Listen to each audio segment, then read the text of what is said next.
Hello and welcome दोस्तों, एक बार फिर से बहुत बहुत स्वागत है आप सभी का आपके अपने यूट्यूब चैनल डिफेंस पॉइंट पर। दोस्तों आज के इस वीडियो में हम आप लोगों के लिए लेकर के आए हैं इंडियन कोस्ट गार्ड नाविक जीडी और डीबी एग्जाम के सेक्शन 1 की तैयारी के लिए मिक्स क्वेश्चंस का एक प्रैक्टिस सेट।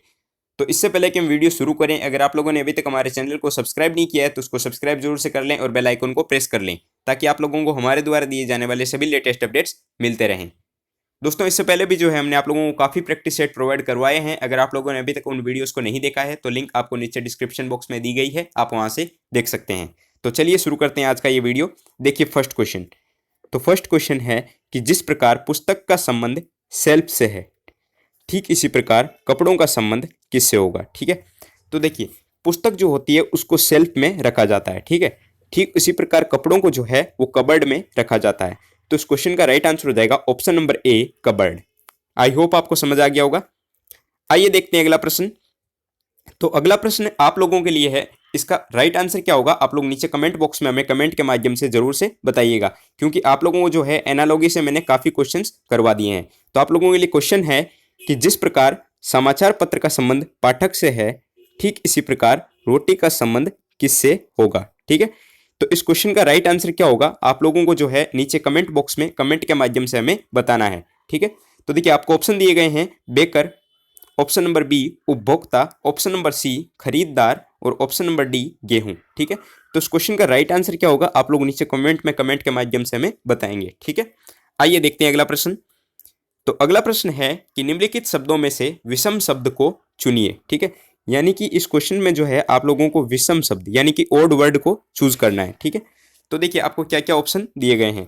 तो फर्स्ट ऑप्शन है electric guitar, option number B है mouth organ, option number C है पियानो और ऑप्शन नंबर डी है कीबोर्ड। ठीक है, तो इस क्वेश्चन का राइट आंसर होगा ऑप्शन नंबर डी, कीबोर्ड।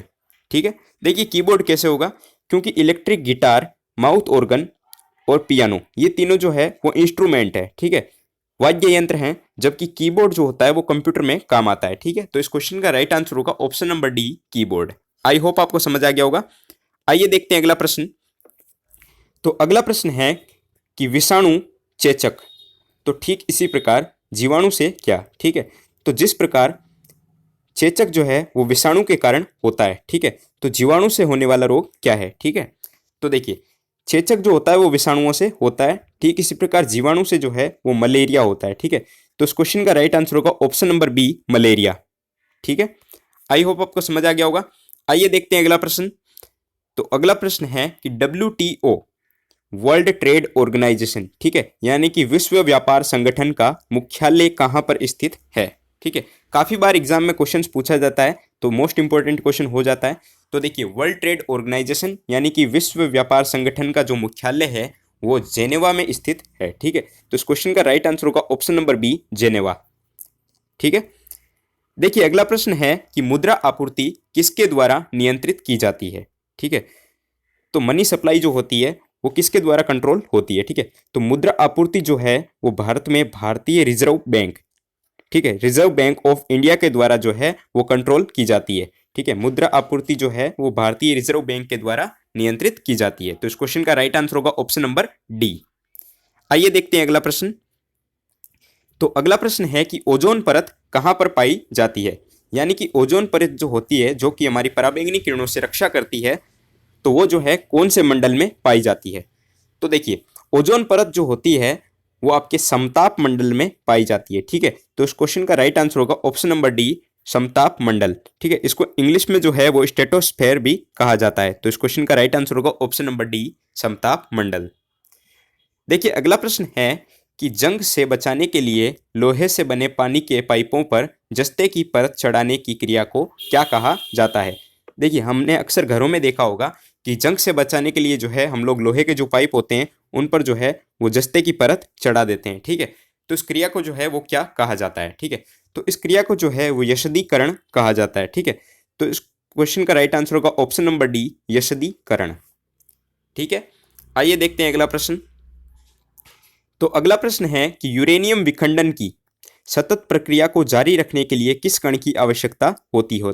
ठीक है, तो यूरेनियम यानी कि U92, ठीक है, इसकी जो सतत प्रक्रिया होती है विखंडन की उसको जारी रखने के लिए कौन से कण की आवश्यकता होती है। ठीक है। तो यूरेनियम की सतत प्रक्रिया को विखंडन की जारी रखने के लिए जो है वो न्यूट्रॉन की आवश्यकता होती है। ठीक है। तो इस क्वेश्चन का राइट आंसर होगा ऑप्शन नंबर सी, न्यूट्रॉन। ठीक है। आई होप आपने पहले भी इसको पढ़ा होगा। ठीक है। देखिए अगला प्रश्न क्या है। तो अगला प्रश्न है कि उर्वरकों के निर्माण में निम्नलिखित में से कौन सा तत्व प्रयोग में लाया जाता है। ठीक है। उर्वरक किसको बोलते हैं? फर्टिलाइजर्स। ठीक है। तो फर्टिलाइजर्स के मैन्युफैक्चर में जो है इनमें से कौन सा तत्व प्रयोग में लाया जाता है, यानी कि कौन सा एलिमेंट जो है यूज में लिया जाता है। तो उर्वरक यानी कि फर्टिलाइजर निर्माण में जो है वो पोटेशियम को प्रयोग में लाया जाता है। तो इस क्वेश्चन का राइट आंसर होगा ऑप्शन नंबर डी, पोटेशियम। देखिए अगला प्रश्न है कि यदि दर्पण में बना प्रतिबिंब हमेशा सीधा आकार में वस्तु के बराबर है तो दर्पण कौन सा होगा। ठीक है। यानी कि दर्पण यानी कि मिरर में जो बनने वाला प्रतिबिंब है वो हमेशा सीधा हो और आकार में जो है वो वस्तु के बराबर होगा तो वो दर्पण कौन सा होगा। तो वो दर्पण जो है वो समतल दर्पण होगा। ठीक है। तो इस क्वेश्चन का राइट आंसर होगा ऑप्शन नंबर सी, समतल दर्पण। अगला प्रश्न है कि विद्युत धारा उत्पन्न करने की युक्ति को क्या कहा जाता है। ठीक है। तो इलेक्ट्रिक करंट जो है वो उत्पन्न करने वाली युक्ति को जो है वो जनित्र कहा जाता है। ठीक है। तो इस क्वेश्चन का राइट आंसर होगा ऑप्शन नंबर सी, जनित्र। अगला प्रश्न है कि चुंबकीय क्षेत्र का मात्रक क्या होता है। ठीक है। तो चुंबकीय क्षेत्र का मात्रक जो होता है वो टेस्ला होता है। ठीक है। तो इस क्वेश्चन का राइट आंसर होगा ऑप्शन नंबर बी, टेस्ला। देखिए अगला प्रश्न है कि व्यावसायिक मोटरों में किस प्रकार के चुंबक का उपयोग किया जाता है। ठीक है। तो कमर्शियल मोटर्स जो होते हैं उनमें आपके विद्युत चुंबक का प्रयोग किया जाता है। ठीक है। तो इस क्वेश्चन का राइट आंसर होगा इलेक्ट्रोमैग्नेट या फिर विद्युत चुंबक। ठीक है। देखिए अगला प्रश्न है कि वह कौन सा बल है जिसके कारण पिंड धरती के केंद्र की ओर खींचा चला आता है। ठीक है। तो हम इसके बारे में तो हम सभी जानते हैं, गुरुत्वाकर्षण बल के कारण जो है वो ऐसा होता है। ठीक है। तो इस क्वेश्चन का राइट आंसर होगा ऑप्शन नंबर सी, ग्रेविटी या फिर गुरुत्वाकर्षण। अगला प्रश्न है कि श्यानता की इकाई क्या होती है। ठीक है। तो श्यानता की इकाई जो है वो पोइज होती है। ठीक है। तो इस क्वेश्चन का राइट आंसर होगा ऑप्शन नंबर ए, पोइज। अगला प्रश्न है कि चाबी भरी हुई घड़ी में कौन सी ऊर्जा होती है। ठीक है।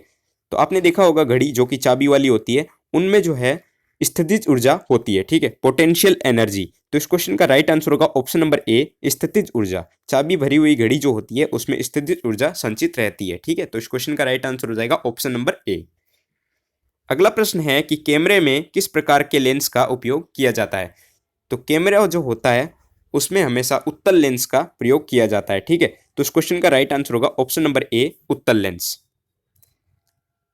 देखिए अगला प्रश्न है कि प्रत्यावर्ती धारा को दिष्ट धारा में परिवर्तित करने वाली युक्ति क्या होती है।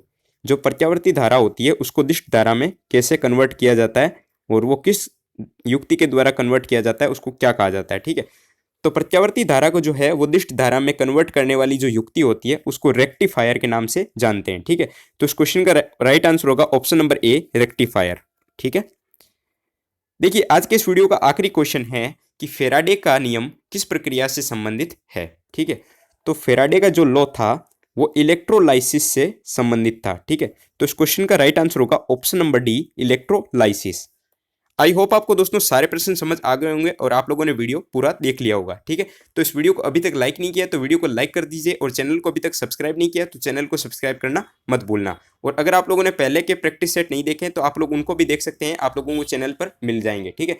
अगर आप लोगों को इन प्रश्नों की पीडीएफ चाहिए तो आप लोग हमारे टेलीग्राम चैनल को ज्वाइन कर सकते हैं, जिसकी भी लिंक आपको नीचे डिस्क्रिप्शन बॉक्स में दी गई है। इसके अलावा अगर आप लोग Indian coast guard, Indian navy और इंडियन एयरफोर्स एग्जाम की तैयारी कर रहे हैं तो आप लोग हमारी वेबसाइट defensepointprep.com के माध्यम से फ्री ऑनलाइन मॉक टेस्ट भी दे सकते हैं। मिलते हैं अगले वीडियो में, तब तक के लिए जय हिंद।